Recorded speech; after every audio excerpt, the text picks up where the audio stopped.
আজ আমি তোমাদের কাছে এসেছি মাহেশের রথযাত্রা নিয়ে। মাহেশের রথযাত্রা একটি অতি প্রাচীন রথযাত্রা এবং পশ্চিমবঙ্গে এটি প্রথম রথযাত্রা বলে মনে করা হয়। তা সেই রথযাত্রা নিয়ে যখন আমি বলবো, শুরুতেই যাকে আমার সশ্রদ্ধ প্রণাম জানিয়ে শুরু করতে চাই, তিনি হলেন সাহিত্য সম্রাট ঋষি বঙ্কিমচন্দ্র চট্টোপাধ্যায়। তার কালজয়ী উপন্যাস রাধারানী, যার পটভূমি ছিল এই মাহেশের রথযাত্রার মেলা। বাংলা সাহিত্যের অমর দুই চরিত্র তিনি এখানে ফুটিয়ে তুলেছিলেন। তাদের একটি হলো রাধারানী এবং অপরটি হলো রুক্মিণী কুমার।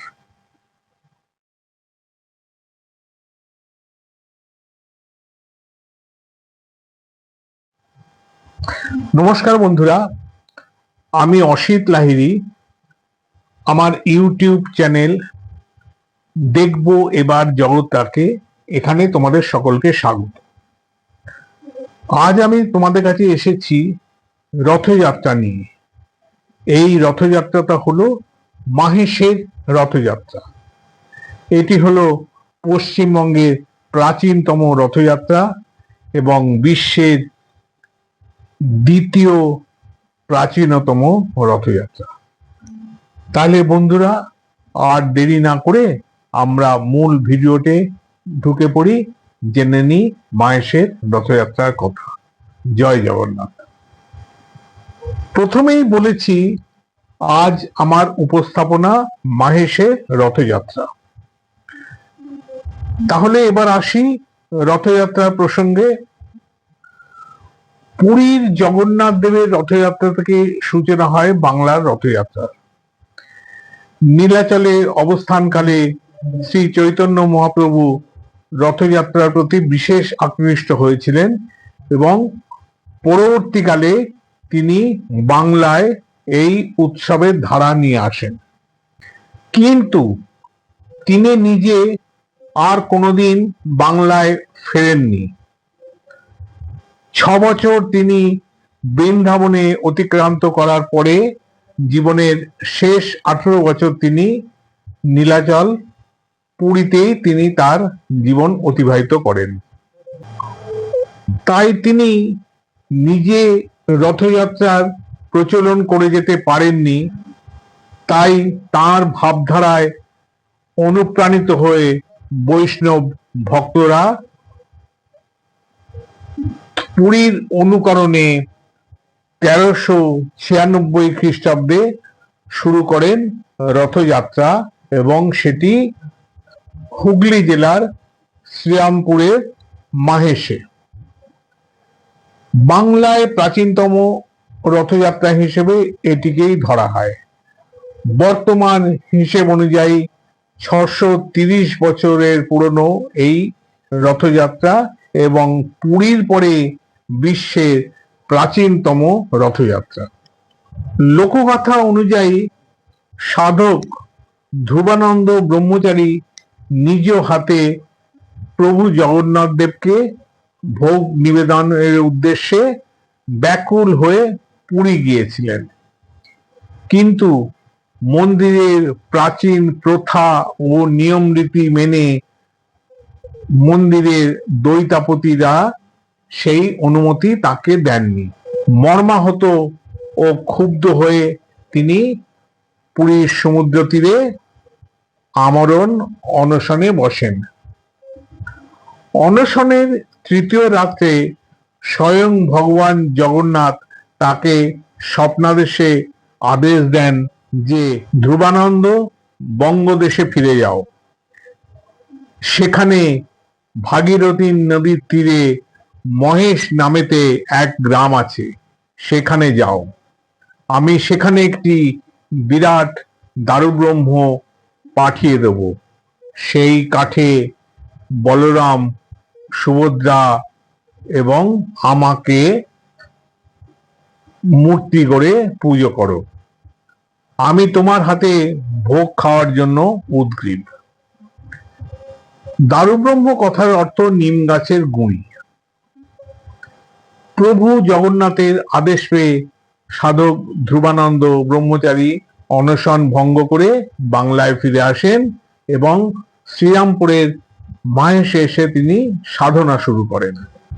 তারপর এক বর্ষার দিনে মাহেশ ঘাটে একটি দারুব্রহ্ম, যেটাকে আমরা নিম কাঠের গুঁড়ি বলি, সেটা ভেসে এলো।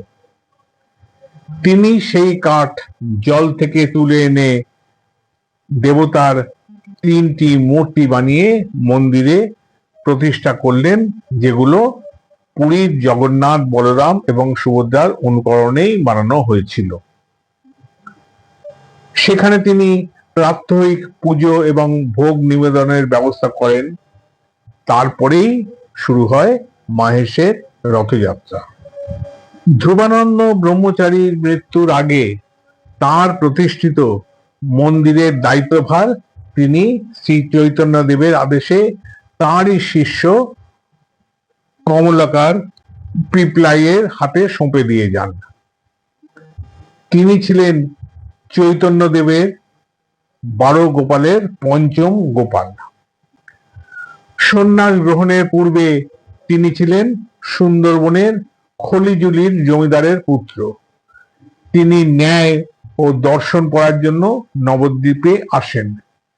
পরে তিনি মহাপ্রভুর প্রিয় হয়ে ওঠেন এবং তার শিষ্যত্ব গ্রহণ করেন।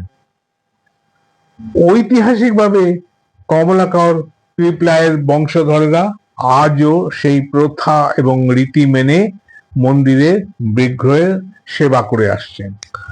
তার উত্তরাধিকারীরা এখনো সেবায়িত বা মন্দিরের অধিকারী হিসেবে মাহেশে বসবাস করেন। শতাব্দীর পর শতাব্দী ঐতিহ্য বহন করে চলার ফলে পরিকাঠামোগত ও মন্দির সংস্করণের প্রয়োজনে অনেক পরিবর্তন হয়েছে। 1755 খ্রিস্টাব্দে কলকাতায় পাথুরিঘাটার জমিদার মল্লিক পরিবারের আর্থিক সহায়তায় মূল মন্দিরটি পুনর্নির্মাণ করা হয়। সেই সময় নয়নচাঁদ মল্লিক, তিনিও মল্লিক পরিবারের একজন সদস্য, একটি নতুন রথ নির্মাণ করে দেন। টানা 129 বছর সেই রথ চলে। 1884 সালে রথযাত্রার দিন এক ভয়াবহ অগ্নিকাণ্ডের ফলে কাঠের সেই রথটি গুন্ডিচা বাটিতে আগুনে পুড়ে যায়। সেই ঘটনার পুনরাবৃত্তি যাতে আর না ঘটে, তাই স্থায়ী সমস্যার সমাধানের জন্য 1885 সালে, মানে ঠিক 1 বছর পরে, শ্যামবাজারের বসু পরিবারের কর্তা কৃষ্ণচন্দ্র বসুর উদ্যোগে বিখ্যাত মার্টিন বান কোম্পানি 20,000 টাকা ব্যয়ে আধুনিক লোহার একটি রথ নির্মাণ করে দেন। সেই রথটির উচ্চতা ছিল 50 ফুট এবং ওজন ছিল 125 টন। রথে আছে 12টি চাকা। সেই রথ আজও সমানভাবে চলছে। ইতিহাস বলে সাধক ধ্রুবানন্দ ব্রহ্মচারী স্বপ্ন পেয়ে গঙ্গায় ভেসে আসা নিমকাঠ দিয়ে দারুমূর্তি তৈরি করেন। প্রতি বছর রথের আগে বিগ্রহের অঙ্গরাগ হয়ে থাকে। পুরীতে জগন্নাথ, বলরাম ও সুভদ্রার আলাদা আলাদা 3টে রথ বেরোলেও বিশ্বের দ্বিতীয়তম প্রাচীন মহেশের রথের সংখ্যা একমাত্র। ওই দিন জগন্নাথ, বলরাম ও সুভদ্রা একটি সুসজ্জিত রথে চড়েই তারা নগর পরিক্রমা করেন। লক্ষ লক্ষ ভক্তের সমাগমে টানা হয় সেই রথ এবং রথটি জিটি রোড দিয়ে 1 কিলোমিটার দূরে মাসির বাড়ি গুন্ডিচা মন্দিরে গিয়ে যাত্রা পূর্ণ করেন। 8 দিন অবস্থান শেষে উল্টো রথের দিন ফিরে আসেন মূল মন্দিরে। এই রথযাত্রাকে কেন্দ্র করে আজও 1 মাস ধরে মেলা বসে মন্দিরের পাশেই স্নানপিড়ি মাঠে। এই হলো মাহেশের রথযাত্রার কথা। প্রভু জগন্নাথকে স্মরণ করে এখানেই আমি এই পর্ব শেষ করছি। জয় জগন্নাথ। তাহলে তোমরা শুনলে মাহেশের রথযাত্রার ইতিকথা। আমার এই ভিডিওটা তোমাদের কেমন লাগলো তোমরা কমেন্টসের মাধ্যমে আমাকে জানাবে। ভালো লাগলে লাইক দেবে, বন্ধু বান্ধব আত্মীয় স্বজন সকলের মধ্যে ছড়িয়ে দিতে এই ভিডিওটাকে শেয়ার করবে, তাহলে তারাও দেখতে পারবে এবং এই গল্পটাও জানতে পারবে। শেষে বলবো, আমার এই চ্যানেলকে তোমরা সাবস্ক্রাইব করবে। সাবস্ক্রাইব করতে তোমাদের কোনো পয়সা লাগে না, কিন্তু যখনই আমি কোনো নতুন ভিডিও আপলোড করব তখন তোমরা সেটা দেখতে পাবে। এছাড়া তোমরা সাবস্ক্রাইব করলে আমিও অনেক উৎসাহ পাবো, ফলে আরো অনেক নতুন নতুন ভিডিও তোমাদের সামনে নিয়ে আমি উপস্থিত হতে পারবো। ফলো করো আমার ইনস্টাগ্রাম এবং ফেসবুক পেজ। আমি আপাতত এখানেই শেষ করলাম। সবাই ভালো থেকো, সুস্থ থেকো এবং সাথে থেকো। দেখা হবে আবার পরবর্তী ভিডিওতে। আপাতত চলি, টাটা।